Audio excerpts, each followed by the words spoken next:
Welcome to Madison City Channel's Know Your Candidates interview, co-sponsored by the League of Women Voters of Dane County.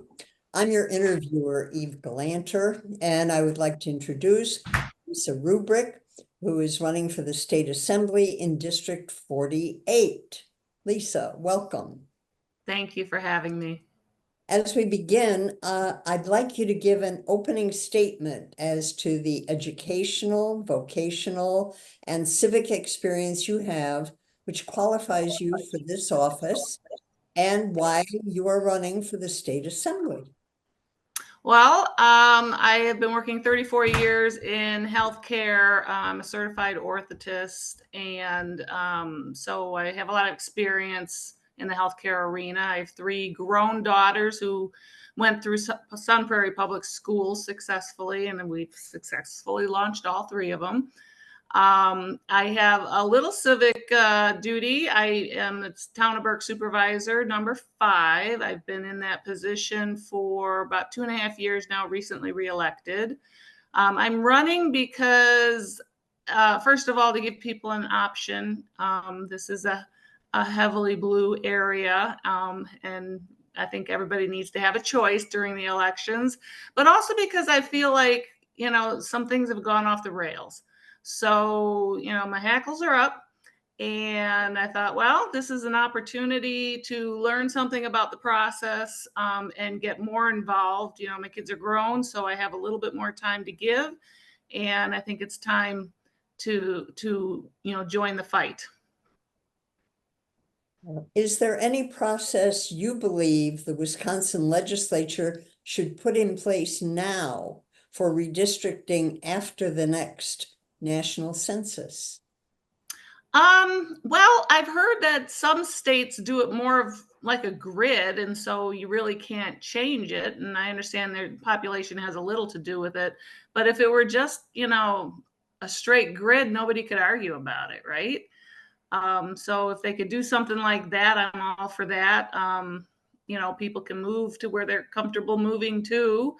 But if they make it a law where it has to stay, within a certain amount of area, just to make it fair, then nobody can change it, and then we can all move on from the gerrymandering, which happens on both sides. I recognize that. What issues, if any, do you think you could work on effectively in a bipartisan manner in the next session? Well, I do recognize that a new person probably doesn't get a whole lot done, but in my area of healthcare, I work with a lot of disabled patients, people who have been hit with strokes or car accidents, and trying to find their way back to as much normalcy as possible. I think that I can work towards, getting a little bit of parity in insurance for people who are looking for coverage for disabilities. And I think, I have a little bit of education experience, and I do believe in our public schools. So I think that, I don't know how much the legislature can control this, but teachers need to make more money. My daughter was a teacher. She quit because she wasn't making enough money. And so, we've been there, we've watched it. And something needs to be done to help the teachers and maintain safety in the schools. What role, if any, do you think the legislature should have in addressing conditions in Wisconsin state prisons? I think that they should have, ultimate authority in making sure the prisons are safe, well run, that there's enough space, that people have fair sentencing and they can get out in a reasonable amount of time if they're rehabilitated. And they should also be held accountable when things are going bad. And what role do you think the state legislature has in ensuring successful outcomes for all students, including those with disabilities? That's a tough question, because I think everybody should have the opportunity for a successful outcome, but not every student is going to take that opportunity. So as long as everybody's given an equal option to participate and learn to their their best potential, while they may not have the same outcome, as long as they can do the best that they can do and have, a quality of life after school, that would be, more important than equal outcomes. I don't think you can have equal outcomes. Are there any steps you believe the legislature should take to further address mental health and substance abuse disorders? I definitely think that there's not enough providers out there for mental health, and the reimbursement rates are fairly low for counseling. So Medicaid could increase their fee schedule for one, but just increase the number of people that they would allow in for counseling. For instance, allowing people from other states to come in easily, as long as they have the same qualifications and testing experience that our students have. What other priorities do you have for your term in office?